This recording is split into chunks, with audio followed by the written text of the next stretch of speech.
Hey everybody, glad to see you back again.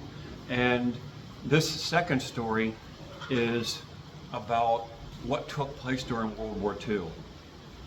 I'm in this small town, and just to give you a little piece of history, the church the church and the graveyards in a lot of Filipino towns are always closest to the ocean. I don't know why. And this church is 100 yards from the waves. And I'm inside the church, and it's old school. It's like 150 years old. And we're walking around, and the person that was with me said, "Hey, in World War II, people were hiding in this church, and the Japanese were in the water out there shooting at it. Come on outside, I want to show you." And I'm like incredulous.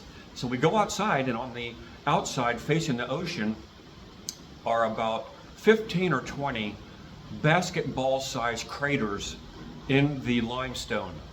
And I'm surprised they didn't go through. And I even said, "Why didn't these go all the way through?" And he said, "Kuya, look at the window." Or it wasn't a window, it's just an opening. He goes, "Look through the window." And I looked through the window, and my jaw basically dropped to the ground. When you look through the window, you can see that these walls were 5 feet thick. 5 feet. And the basketball penetration was about that. They weren't coming through, but they were shooting because they knew scared Filipinos were inside, hovering and scared for their life. Anyway,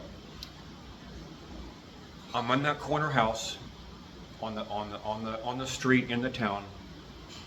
It's hot. Oh, I mean hot. Filipinos have some common sense. Foreigners don't. When it's 98 degrees outside, no one's outside from 11 till about 4. Then they come back outside because it's not as intense. So it must have been 1 o'clock. Where am I? Outside! Right? I'm on the middle of the street, and I look down, and there's nobody walking around, and there's nobody outside.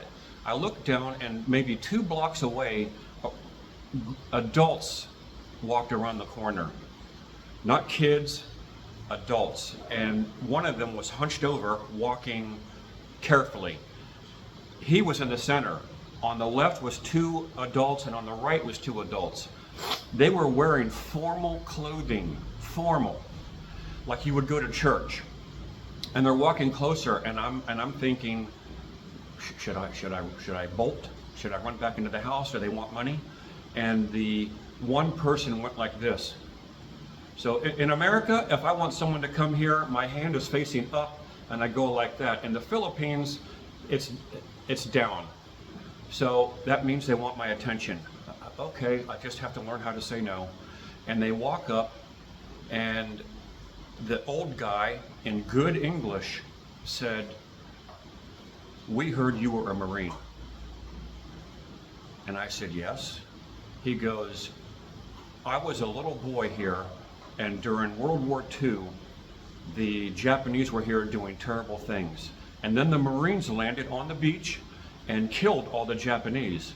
And the Marines were giving out candy, cigarettes, medicine, and whatnot. And a Marine gave me this blanket, and he was carrying the blanket in a bag.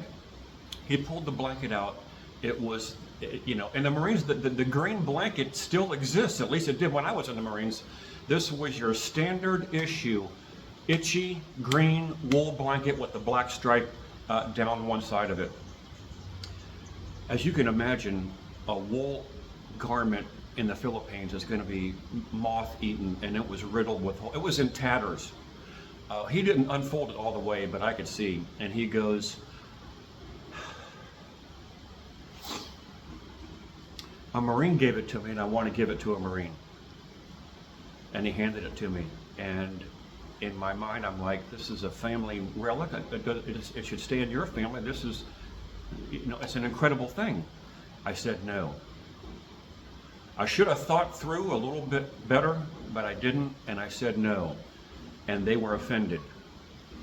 I didn't know what to do. And then just a thought jumped into my mind, and I said, "Listen, let me buy dinner.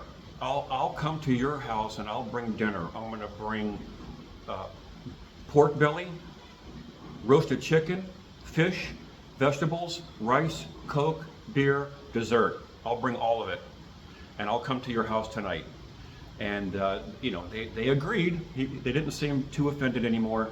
And I went to their house, and I went alone because the house I was staying in was angry at me that I said I'm going to eat dinner at their house. And I was like, why?